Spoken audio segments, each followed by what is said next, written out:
Good afternoon, everybody, and welcome to the first ANZCCJ Sports for Business event in quite a little while. It's been quite some time between drinks, but I'm glad that you can all join us for today's webinar series, and we've had a really great turnout to hear about the Australia New Zealand Olympic Committee, the Tokyo 2020 update. We've got some fantastic guests today that I'm really excited we're able to take some time to join us. And I'm going to introduce the illustrious Mr. Peter Gibson in a moment. But before I do, just a couple of items. First of all, most importantly, please, whilst we have a few questions already, everyone is encouraged to send questions through to the either the Q&A box or the chat box, or you can email questions through to info@anzccj.jp. That's info at anzccj.jp. And the other point is we will be recording today's webinar, and it will be made available at the ANZCCJ event gallery and the ANZCCJ YouTube page. So without further ado, I'd like to introduce a very proud and fantastic participant or member of the ANZCCJ Sports for Business Committee, Mr. Peter Gibson. Over to you, Peter. Thanks, Matt. Thanks, and welcome everybody. I suppose just before we get started, a little bit of sad news. I would like everybody just to maybe pause for a moment and think of the family and friends, and also the Olympic family. We lost Alex Pullen, our flag bearer for the Sochi Winter Games and back-to-back world champion last night in a tragic diving accident. So it was very sad. And also the struggles that the Japanese are going through in Western Japan at the moment with the flooding, etc. in there. So I hope everybody stays safe in those areas. My very, very happy privilege today is to introduce our speakers. I sat down with Emily and with Matt and some of the members of the Sports for Business Committee, and we thought it was a very good time for us to actually spend a bit of time and get both the New Zealand Olympic Committee and also the Australian Olympic Committee with the ANZCCJ together to give us a bit of an update on Tokyo 2020 as we approach our second 1 year to go anniversary. I'm very, very fortunate to be working with the AOC as they prepare for Tokyo 2021, and it's a privilege to do so. Our first speaker almost doesn't need an introduction, and I hate people who say that because now I'm about to introduce him, is Matt Carroll, a good friend of mine. He's actually, we say in Japanese, my dai senpai, which means my most senior and venerated figure because we went to the same high school. So he's my senior. His administrative sports background is really an incredible list of achievements in his career. 2002, 2003, well, the 2003 Rugby World Cup, which I'm sure he was delighted to actually improve the trans-Tasman relationship during that time, and take on the entire tournament when it could not be done by our friends across the ditch. No problem there, Kereyn. We just thought we'd get things started this way.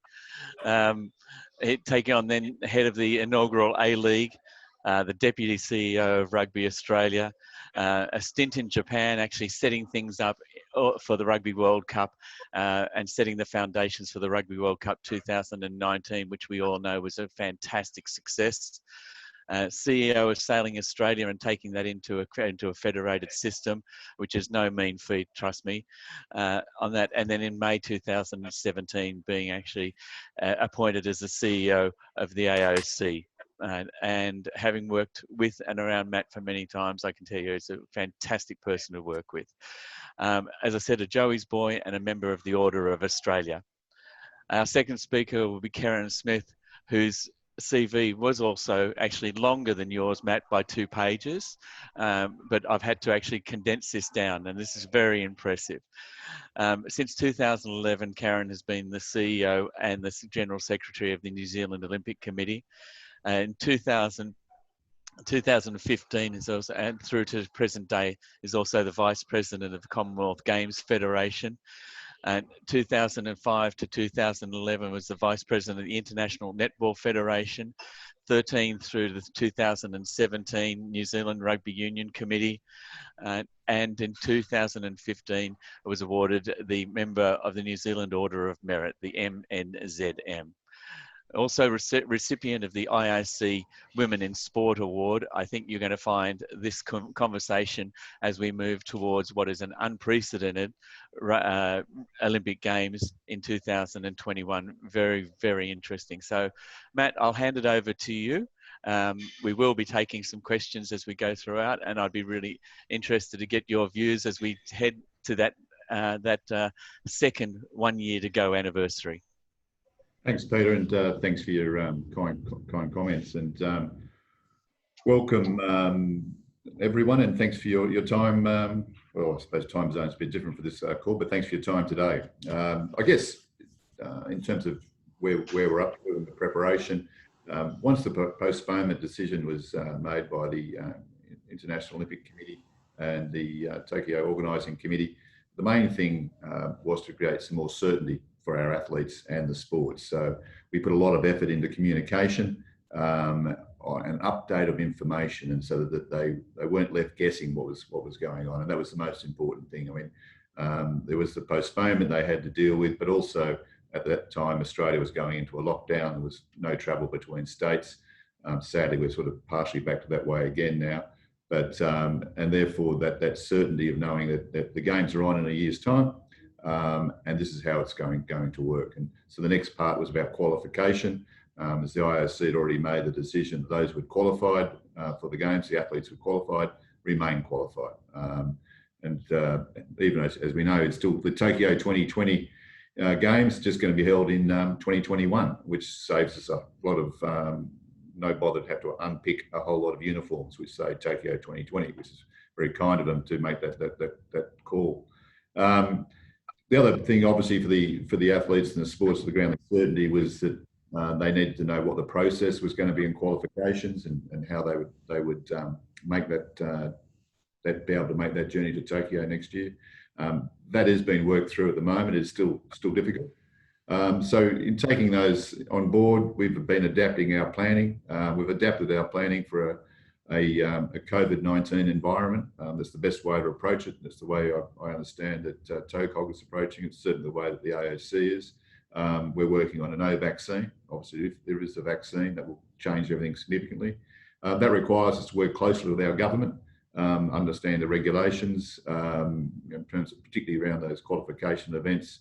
Australian athletes being able to leave the country, come back, how that's going to work, particularly next year. Obviously working with TOCOG, and my management team here today had a meeting with them, so they're quite regular communications, and same thing for the IOC. And the planning for the games themselves, it's obviously getting the team there. We'll have about just under 1,000 people into Tokyo. It'll be, in terms of athletes, about 480 athletes. It'll be one of the biggest teams that Australia has ever taken away, if not the biggest team since Sydney when we hosted the Games. So put on top of that the coaches and so forth. As I said, we're dealing with just under 1,000 people we need to take to Tokyo. So it is a fairly large logistical exercise on a good day. And in a COVID-19 environment, it has its challenges. But the planning is going well.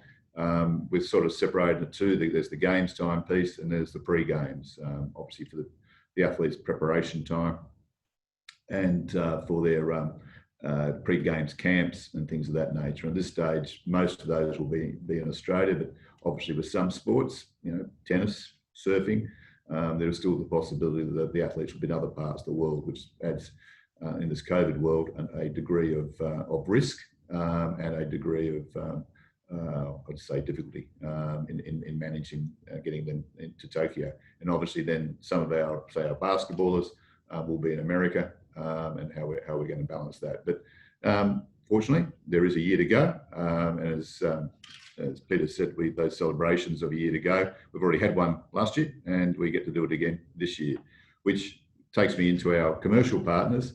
We've obviously extended all their contracts to post-Games 2021. And that was welcome. We started that process going within a week of the Games being postponed, because again, it was important to provide our commercial partners with that certainty, and that therefore that great support from those commercial partners, and they're all on board and all very keen, all working closely with us. When Australia was particularly in shutdown mode, they worked closely with us about getting the messages out to their staff, but also out to the Australian community around resilience, and we're all on this together. So the partners are board of that. We're helping them. Obviously, their rights have been stretched out into 2021, but particularly in the digital world around Olympic Day, athletes training during lockdown, using some of that digital content to help our commercial partners be able to exercise their rights in a different way. And around a year to go, we'll be doing the same thing. And we've also got the opportunity this year to celebrate the 20 years since the Sydney Games. So again, we'll be working with our partners to use that as an opportunity for them to promote and leverage their partnership with the Australian Olympic Committee. On the financial side, yes, it's we've got to run 2 years out of 1 year of revenue. It is challenging. Fortunately, we're getting some support from the IOC through postponement grants, and the same thing from the Association of National Olympic Committees, ANOC, support there, so which is very helpful. But as I said, most importantly, our partners have stayed with us. The other interesting thing, of course, the Summer Games, Tokyo Games, go into 2021. The Winter Games are in Beijing in February 2022, so less than 6 months. And of course, then Paris Games are going to turn up in 2024, throw in a couple of youth games and Pacific Games. We've got a very crowded 3 years coming up, so there's some logistical challenges there. But then, as I said to some of our commercial partners, some great opportunities, because there's going to be back-to-back, wall-to-wall Olympic opportunities during the next 3-4 years. Whilst the other important part, obviously, of the pandemic, the economic impact, and that's had an impact on our sports. So advocacy with government, for government support to our sports to be able to manage their businesses during this tough period, and also to the athletes. We've continued our funding to the athletes, roll that in for another year so that they're able to continue their hard work. The difficulty for them is because they're not able to travel overseas, they can't go to events, some which have prize money and appearance money, which is very important. And also the athletes often have part-time jobs, and they're the jobs which were the first to be stood down.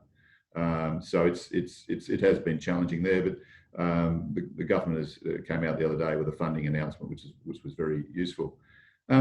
We look ahead. I think it's the games are on.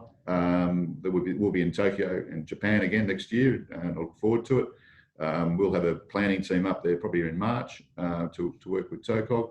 And there's some chatter, and we hope it comes off, and it's a great New Zealand-Australia relations opportunity around a Tasman bubble, where our sports can have friendly competition, or as friendly as you can be with the Kiwis, over the next few months as we head into Tokyo, so that our teams can be well prepared and a good show in Tokyo. But we're looking forward to it. Our partners are looking forward to it, our media, broadcasters, everyone. So it's, and I think it's the opportunity for the world to reconnect in Tokyo in 2021, and that's what we're working on. That's probably enough from me, Peter. Pass back to you or to Kereyn. Thanks, Matt. I totally agree with you in that the world and Japan needs these games, and I think it's such an incredible opportunity for all of the businesses that are involved with the bilateral relationship between Australia and Japan, and New Zealand and Japan, to use the Olympics as a real springboard in their businesses and to leverage those opportunities. One of our first questions, as a matter of fact, is actually, will there be some new commercial opportunities, and how will they be facilitated? We'll address that a little bit later after Kereyn has given us a little bit of an insight from her perspective. But the answer is yes, there are commercial opportunities when it comes to dealing with us, and I'll be in touch with that person in particular.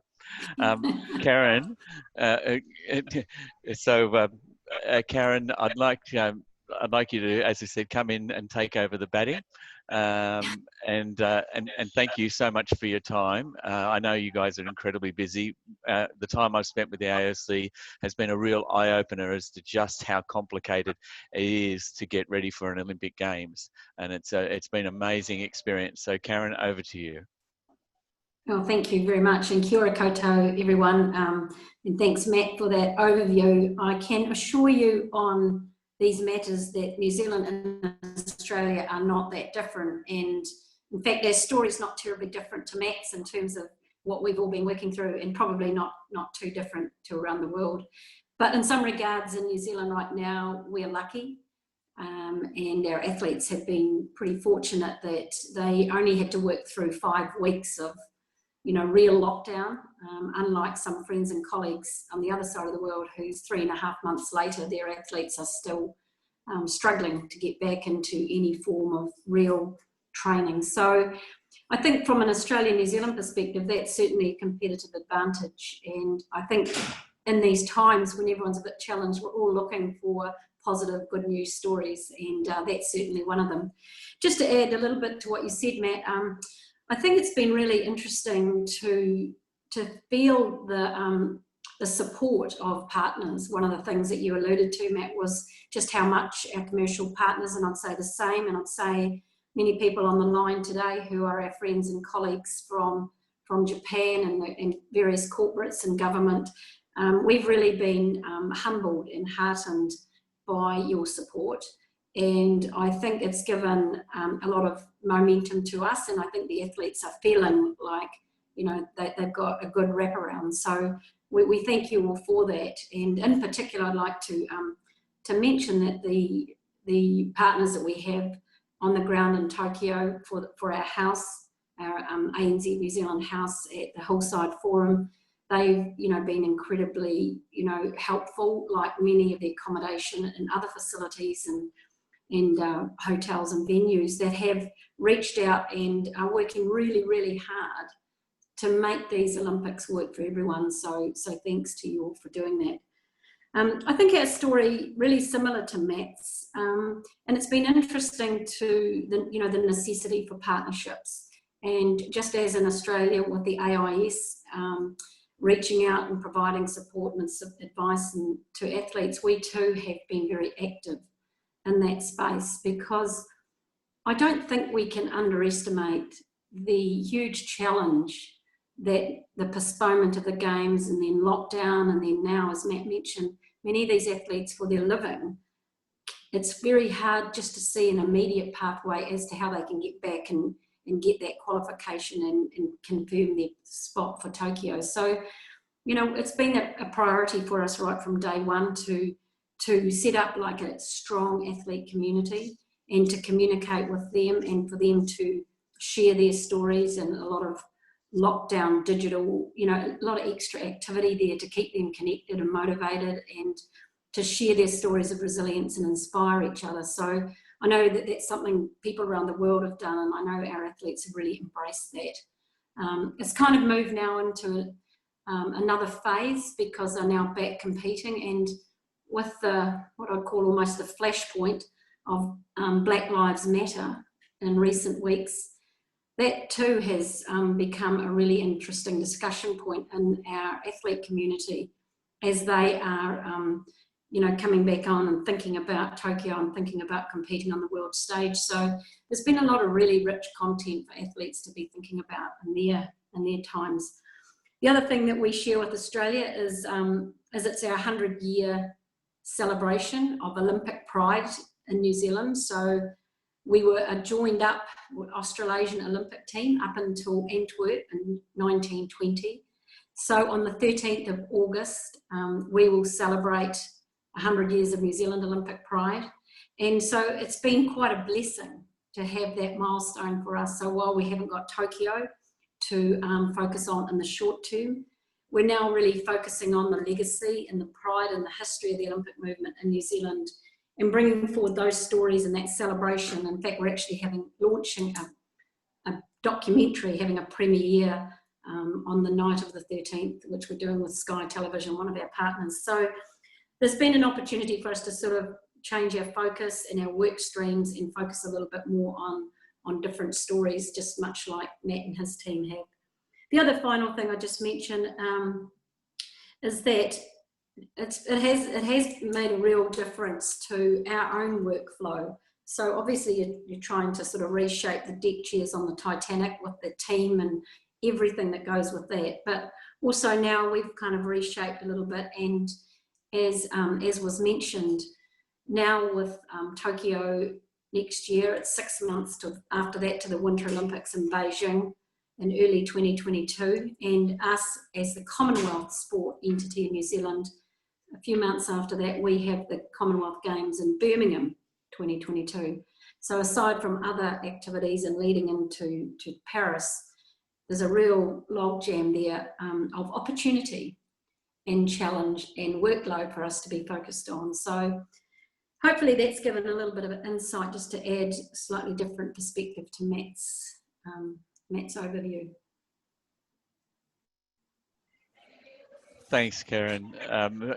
Really appreciate that that insight. And I suppose if we move just very quickly to one of the questions, and I'm going to start with the team spirit. And I know that the AOC has been running a lot of different programs with the athletes during the lockdown period. And it's been really exciting to see how many people have come up with new ideas for training, etc. But so how have the committees managed to maintain their team spirit amid the COVID-19 pandemic at a time when people cannot gather in person? What's been some of the main things, or even some of the more interesting things that you've seen coming up? I remember seeing Jess Fox sitting in her backyard on the gym balls, etc., and showing incredible core strength. But it's really been wonderful to see from the AOC's, my perspective, to see the team coming together online. Over to you. You can go first, Kereyn.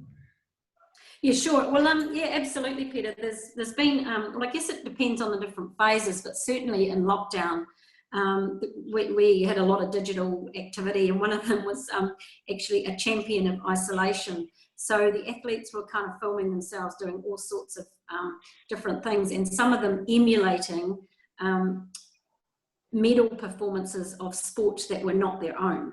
And so they had to kind of act out and play out and record and share themselves doing this activity. So, you know, there was a lot of interaction. We launched a TikTok, which I'm still not even sure I understand, but a TikTok kind of stream of work, and then continued, as you mentioned, with athletes challenging themselves and each other and sharing that and motivating and talking about their resilience. And it kind of moved through after that into, for us, some online forums for athletes on Zoom, much like this, with panelists. And so we started off actually with some of the medical and mental health folk who were sharing what they were feeling and talking about their way forward. So it was a little bit about, you know, that if you're feeling really anxious, that it's fine, that's not abnormal, and or if you're feeling okay with it, that's fine too. So there was kind of quite a lot of forums which also went through this kind of time of the Black Lives Matter conversation, and now those forums are continued into other activities. So a lot of digital engagement. And the other piece to that from our perspective is we've just launched the new brand, which is the New Zealand team brand, which is really coinciding with the 100 years of Olympic pride. And so that's talking a lot to our values, you know, to our manaakitanga, to what it is that we stand for and who we are. And so I think there's been a lot of engagement too in that as well. So there's been various forms of activity and engagement, which I think has kept people connected, given them a sense of hope and also a sense of ambition, which is important. And our space is similar to what Kereyn just outlined there. I guess it was in two spaces. One was for the athletes, and the other one was the community. With the athletes, very similarly, we had wellbeing sessions online. Ian Chesterman, our chef de mission, and myself, actually for the first few weeks, it was every week, would join those online sessions to give them a briefing of where things were up to, particularly as news was sort of coming daily at that time. We're now cut that back to once a month now. We've got one coming up next Tuesday.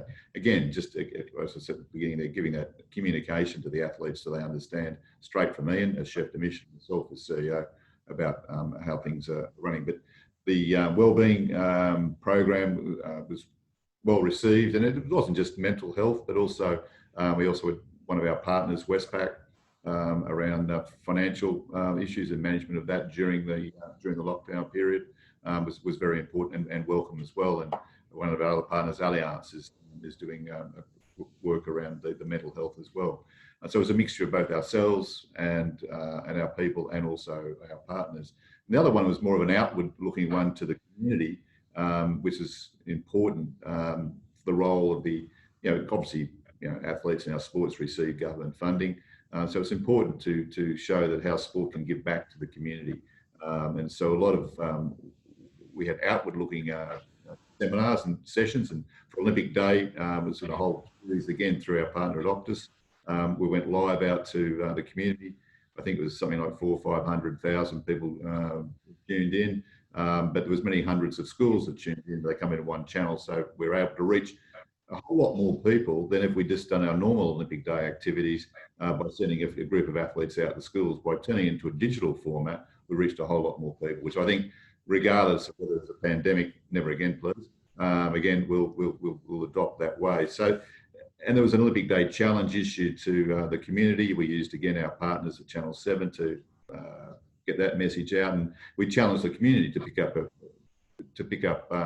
sort of like a gold medal performance in how they were exercising at home, or whether they're going to give up the drink for that particular period of time, or whatever else they might want to take on. So there was that outward-looking piece from the athletes out to the community, which I think is very, very important as well. You lost me at the giving up the drink, Matt. It was a fantastic, the Olympic Day and the Olympic Day challenges was fantastic, and I was really pleased to see part of the Japanese culture taking part there. We had our own gold medalist Kate Campbell and Mark Breda from Channel 7 who learned how to do shodo, Japanese calligraphy. The next week it was taiko, or Japanese drumming, and they finished off with a very noisy battle of Japanese martial arts sword fighting, kendo, at the front of the MCA, which was a really great way of doing it. I've got a quick question here from one of our guests for both of you, from Craig Pettigrew from the New Zealand Trade, who did a wonderful seminar about the trade between Australia, New Zealand and Japan just recently. I really enjoyed that. Are the AOC and the NZOC planning to do pre-games trainings in Japan for some sports to acclimatise at local cities and host cities earlier in 2021, or is it too early to decide at this point? I can answer that. Some of our sports had already organised pre-training camps in Japan, and they've still got their bookings, and we've encouraged them to roll those over. Obviously, sailing has still got their place down near the course. Swimming, Australia was also looking at doing that, and a few other sports. I guess we then move into what is this COVID world going to be like? And these are some of the questions which will still be worked through. Are there quarantine periods? So if you're up in Japan, well, therefore, there'll probably be a benefit because you can go straight into the village. We're presuming that quarantine will still be around, so that's how our planning is doing. So even for our sports, will be in Australia. They will be hopefully in camps up in the northern parts of Australia, again in a warmer climate, and we'll fly them directly from there out to Tokyo. So we're working on that. They'll have to have at least 14 days in those pre-games camps to be able to do that. But how that's all going to hang together, I'll let you know probably later this year, because there's too many unanswered questions at this time. Yeah, thanks. Thanks, Craig, for the question. Much the same as Matt, really. Although just to add into that you'd probably be aware that there's around 17 host towns that have formed relationships with some of our sports, and some of them are specific to individual sports codes and some more general. Many of those relationships are intact, and there was pre-games activities planned for hockey, for athletics, for rugby sevens, for sailing and the like. They will now, I guess, just need to stock take, as Matt mentioned, to determine what the world will look like next year. But certainly we would anticipate that, and in fact we may have to be there. I don't mean have to, but it may be a longer stay than we had originally anticipated. So, you know, we'll know more about that later this year. Yes, I know that having spoken to Ichihara City, who's actually hosting the Olyroos for their pre-game camp at the moment in Chiba Prefecture, and we're working with them at the moment to see whether we can get the pricing just a little bit sharper, because we might be obviously staying there a little bit longer, or and our funds aren't what they were pre-COVID. I'll move on to one of our next one. Matt, you've got anything from your side, but I will go for Kereyn, actually. Earlier this year, we heard from NZOC's Liz Fitzgerald and Sharon von Gulick, I hope I've got her name right, regarding the New Zealand House preparations and Team New Zealand volunteer program. Are these plans likely to go ahead in the same way for 2021? Yeah, well, thanks for that. And Sharon and Liz had a really productive and enjoyable connection with you all around that. And yes, we have confirmed our ANZ New Zealand House at the Hillside Forum in Daikanyama, and we are proceeding with those plans. And we'll just probably October, November time, we'll be able to fill in more detail. And we had a really, really good response from many folk in Japan to volunteer, and we'll in due course be back in touch with those people. So those opportunities that were shared around you know, partnering with us there with people or products, or around joining in our activations and or coming to buy product at the house or support the team and help with our host town outreach, all of those things are still alive, but obviously we'll be finalising the details a bit later this year. Good question. Yeah, Matt, that question was actually then double-barreled. Does the AOC have similar hospitality venue planned? We did have a hospitality venue planned, BK Lounge, which was down the Telcom Tower in Tokyo. But as I mentioned before, we are funding 2 years out of 1 year, so we've cut back on costs.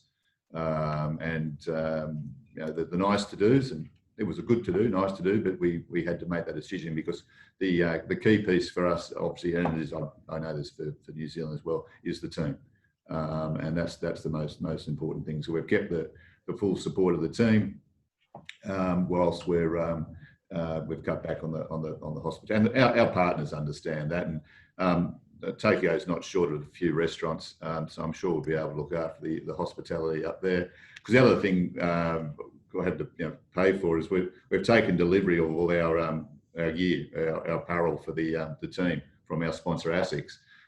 So we now got to store that in a warehouse in Tokyo.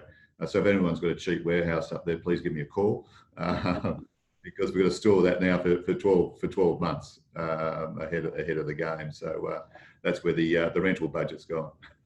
I've got a place where you can store it, but I'm not sure if it'll be there by the time you need it. Anyway. Yeah. Matt, Kereyn, the next question was a great one, and I'll let Peter get a drink of water. But how can businesses get more involved, and support the Australian and New Zealand Olympic movements and teams? There seems to be a bit of interest on some of the questions coming through. What is that process, and how can it be done? Well, I guess there's two parts to that. I guess the first part, we're always open to a partnership. I assure you. And if someone sees that there's a joint opportunity between the Australian Olympic Committee and a company, remembering we're not allowed to do any. Our sponsors aren't allowed to activate in Japan. They can only activate within Australia. Because that's the way the world works, and obviously the Japan market belongs to the organising committee and the IOC. Alternatively, we will be running our team appeal dinners next year, both in Sydney, Melbourne, and other cities. So watch this space, and buy tax-deductible table for dinner to celebrate the team before they head off to Tokyo. Again, we'll probably do those events a little bit differently than we've done in the past, but they'll be happening from about March onwards to when the team leaves in early July. Fantastic, thanks, Matt. And Kereyn, much the same for you? Yeah. Well, thank you, Matthew. I think we will just be, I guess, stock taking and finalising the program of activities and events over the next few months. But really, there's 3 or 4 ways, and like Matt, certainly welcome, the input and opportunity to work with many folk on the ground in Tokyo, as we have been. In particular, within and around the ANZ New Zealand House, there is definitely opportunity in terms of products and or people. We're certainly looking for people to assist us in all manner of things, as well as in and around our operation. There will be activations and events that we will have. I think Sharon and Liz had shared some of those early on, so we just want to double check that schedule. Buy stuff, like Matt said, like we'll have merchandise there in the house, and it's coming available online now, so certainly want people supporting us with lots of ferns and the occasional kangaroo, Matt, on our activities and supporting the team. The ANZ New Zealand House, the vision there is that we'll have obviously New Zealand broadcast and food and etc. So we still retain that vision of it being a fun place to come and meet the New Zealand team members, medal ceremonies and the like.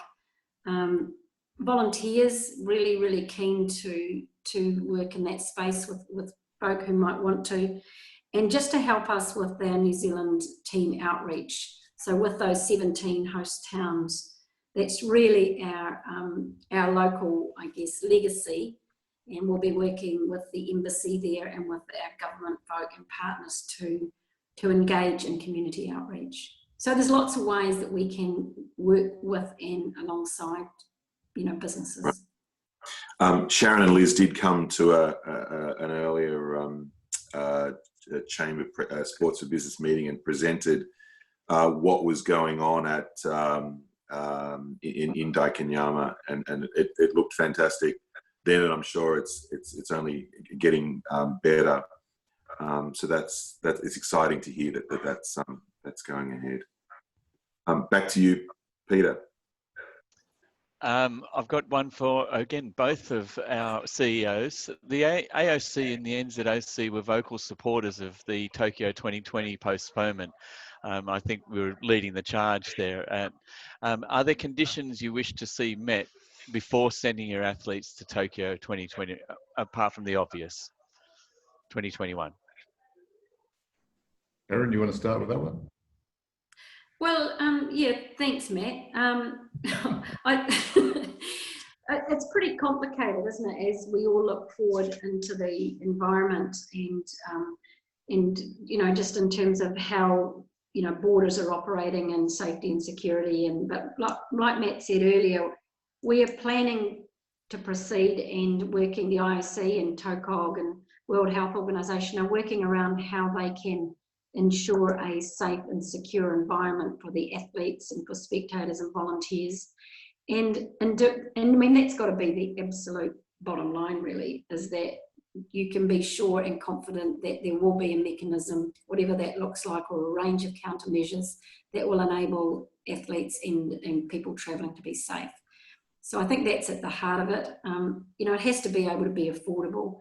And I think the whole world of sport has been challenged in regards, this situation and others. So I think the bottom line, however, is health and safety and well-being, and being able to get in and out of Tokyo from wherever we need to, and it's possible to assemble our teams in a coherent way.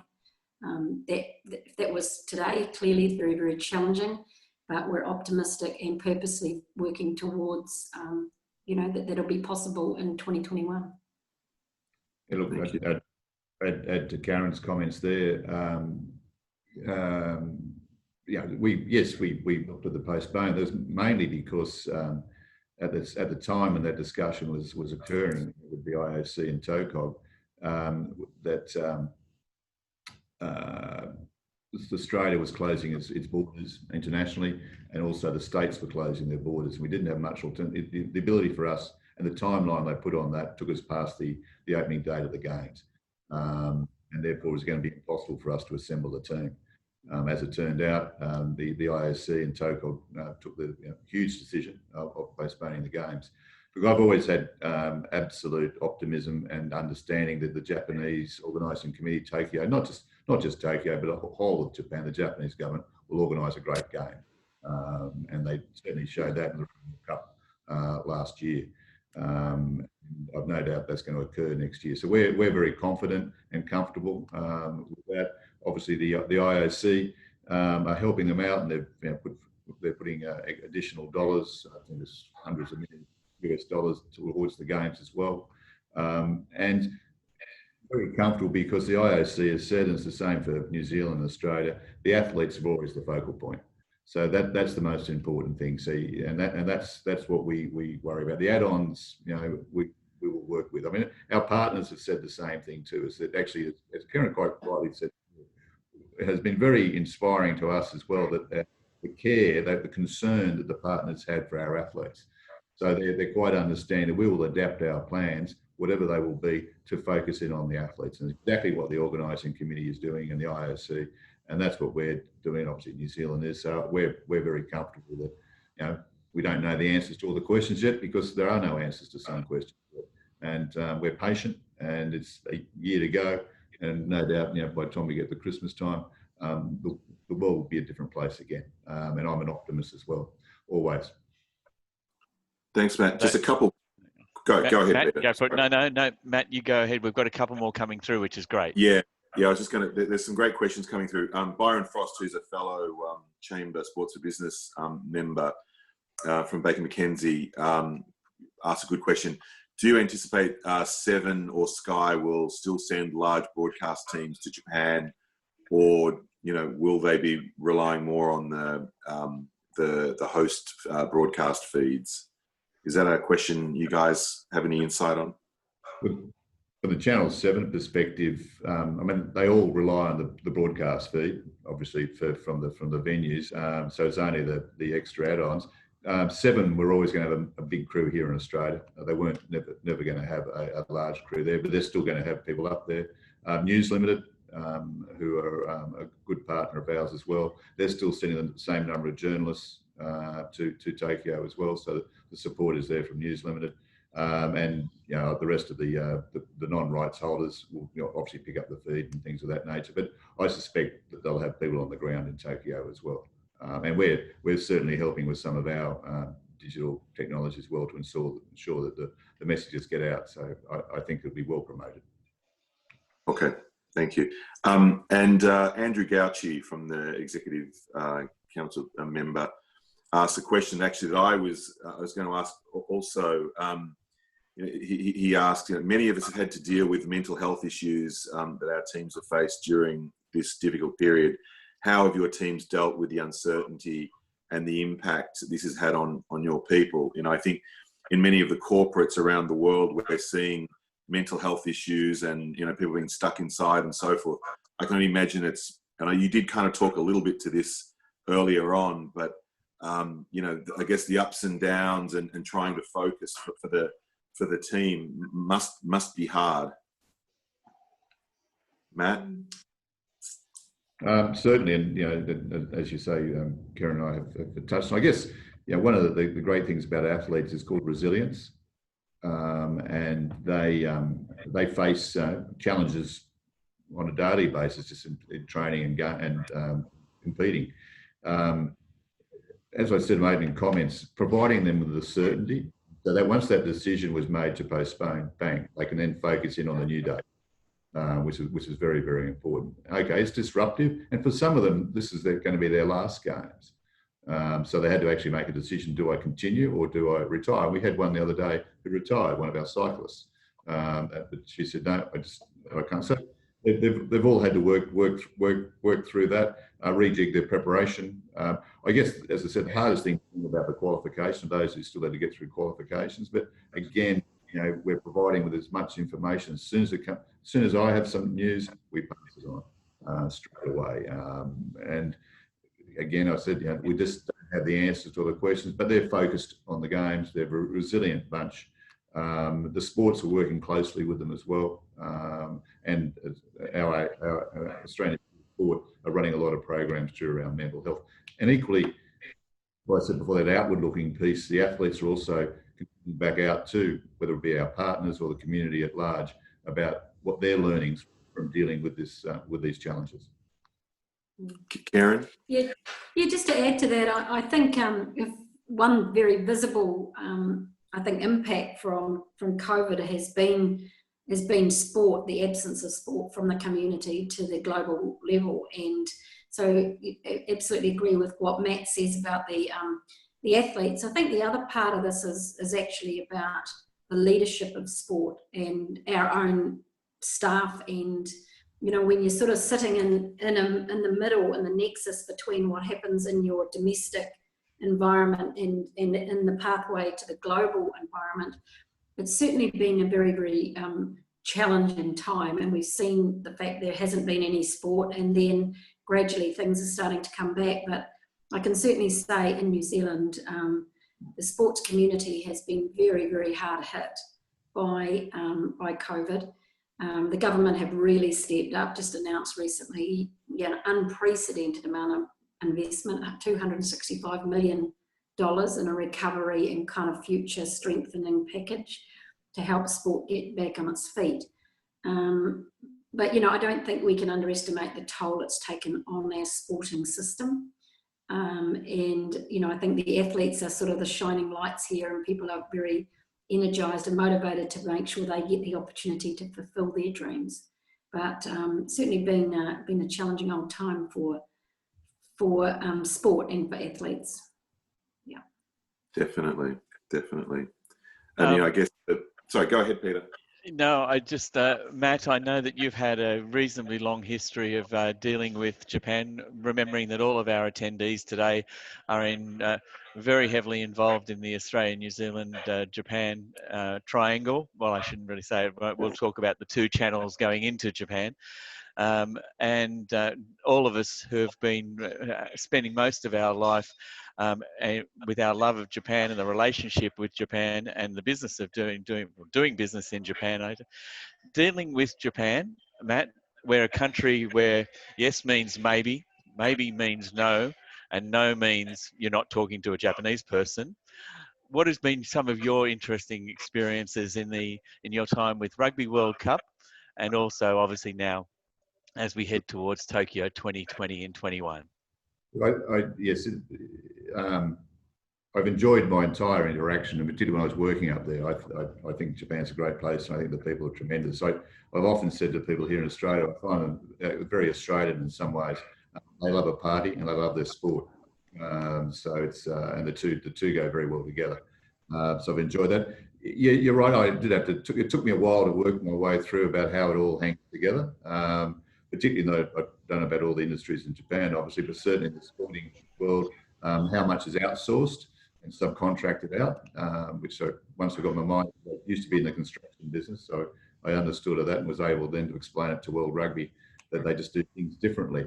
And that's what I've said to the people here at the AAC. Look, you know, quite understandably, nations do things differently, and they're cultural nuances that you need to respect. And they will approach things, but they will get there eventually and in their own time. But as I said before, the ultimate result will always be meticulous and on time and to the highest standard and quality. But you just got to have a bit of patience, and I think that's most important in all things in life anyway. Patience is key. Indeed. Absolutely. Kereyn, how is your road to Japan experience? Been fascinating and really rewarding. I have to say, I've by no means spent the amount of time that Matt has, and in fact haven't I haven't had enough yet, so we need to get these the show back on the road, so I can certainly spend more time in Tokyo and other places. But yeah, I mean, I think it's if it wasn't for the fact that this was Japan that these games were being rescheduled for, I think there'll be a much higher degree of anxiety. I think, as Matt said earlier, it felt like things were really on track, and it felt like the games were going to be, amazing in 2020. And so I'm sure that will happen again. And we certainly love the relationship that we've got up there with so many people, including many of you in the chamber. And I've certainly found it, very respectful and very clean place, and really, really welcoming of the New Zealand team. So we're looking forward to flying the flag in 2021. Matthew? Final question from, I think, for the day, and then from Catherine O'Connell, which is probably a good way to wind up. How can we at the Chamber and the Sports and Business Committee help both of the Olympic committees? Are there any concrete requests or suggestions that we can help you guys? Kereyn? Okay, well, yeah, I mean, it's just really cool to be thinking that we have great friends up there who want to make things happen. And so I think what we're doing at the moment is somewhat regrouping on our plans and timelines, and just getting a little bit more of understanding of the environment we might be coming into from sort of an Olympic point of view. So once we know that, October, November, we'll certainly be back in touch. And the things I talked about earlier, really around, the partnerships, the people, products and support. I also think there's a really important opportunity, and I did see a question flash up earlier, but we haven't been able to get to it, around, is there a greater opportunity now for investment and support? I actually think there is. I think that there's a great opportunity for New Zealand and Australia to fly the flag globally as countries that are back up on our feet, that we're really motivated and we want to put our best foot forward. We're 101 years old then, and we really want to, I just think, put ourselves on the world stage and reinforce our innovation and our strength and our safety, and also that the world is back up and operating. And for New Zealand, I know we've got a lot of world events coming up with a particular focus on women's sport. So I think the whole global thought leadership, some of those sort of opportunities to me are significant. And we've also got, the Summer Olympics now in Tokyo next year, and just 6 months later, the Winter Olympics in Beijing. So a really, really strong focus on the Asian region around business and development and commercial relationships. So, all of those things we want to optimise, and we'd love advice, direction, support. So yeah, we'll be in touch. Yeah, thanks. Look, Matt? Yeah, no, agree. Kereyn said. I guess we're still rejigging our plans in that space, so I guess actually rather the other way around. If the organisation's got some really good ideas, I always welcome ideas, and as I said, we're bringing the best part of 1,000 people there, family and friends. So how that opportunity, if there's opportunities for the Chamber to look towards, that can build that strong relationship between Australia and Japan and New Zealand in Tokyo next year, let us know. We're here to support that, and that the spin off of that means there's opportunities for our athletes or their family and friends to engage a bit more in the culture of Japan, and again, as Kereyn, we don't know what it's all going to look like, so we welcome any insights because you're on the ground up there. So as we get closer to July, more intelligence you can feed through to us about how things are running logistically and business-wise and opportunities. Hey, your team is on the ground up there every day, living there and working there, and we're a little bit disconnected.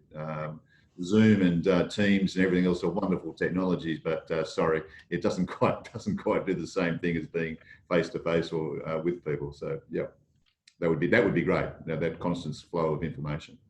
Absolutely. Well, I can say one thing as far as the Chamber is concerned is that you've got a very good team behind you, and a lot of people who are very much willing to support. You touched on the government side of things there, Matt, just very briefly, and I know that you've been doing an amazing amount of work with the initiatives of taking it, I suppose, outside of the Olympic message, outside of the event just itself, and with the government's now sports diplomacy program.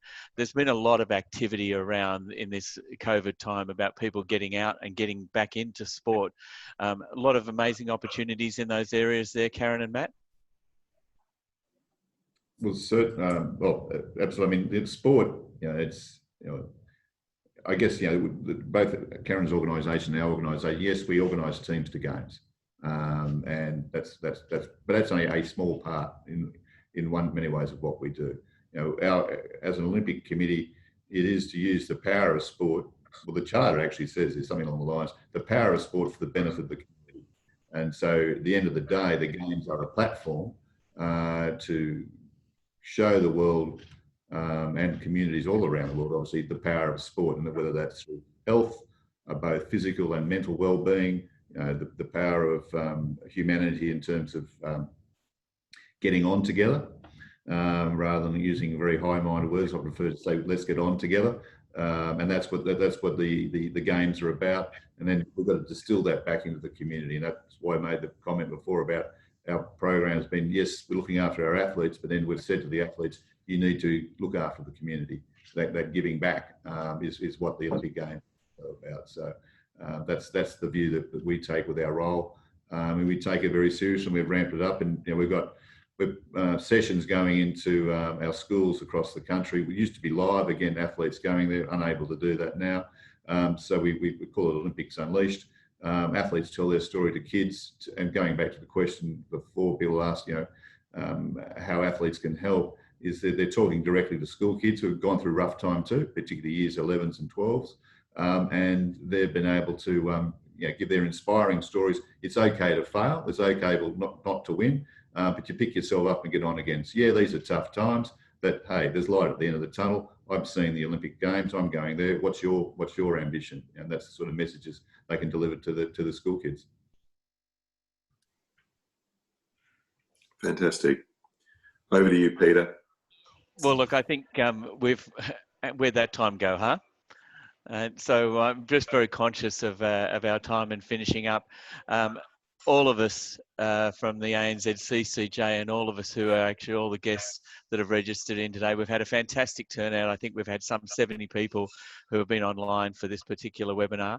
We know just how busy you both are, and we thank you very, very much for your time. I'll let Matthew say final words, but I do want to say just one thing.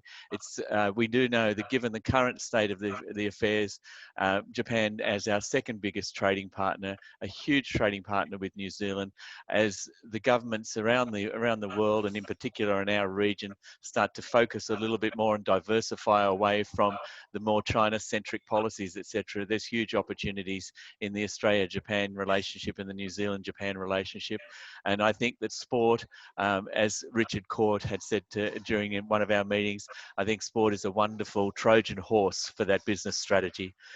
So from myself and all of us, thank you very, very much. I'll hand it over to Matthew for the final word. Thanks, Peter. And I just reiterate, I think, I know it's so hard for the both of you and the teams, but psychologically and spiritually, we need the Olympics more than ever, I would argue. So appreciate it. Thank you everyone for joining us today, and I'm sure everyone really enjoyed that. I just wanted to bring everyone's attention to our next webinar, which Catherine O'Connell and Hiroshi Chiba-san are going to present on Japanese work style reform laws and the impact of COVID-19. Obviously a very timely and really important topic. So that is on Tuesday, July the 21st, 12 to 1. Catherine, as I say, was on this WebEx, and I'm really happy that she can present that to us. You can register on the ANZCCJ website, and I would encourage encourage everyone to do that. But just wanted to bring this to a close. We're just about over time. So thank you once again, everyone. Appreciate it. And hopefully we'll see you all again on July 21st. Thanks a lot. Bye-bye. Thank you very much, everyone. Thanks, everyone. Bye-bye. Oskar, sama.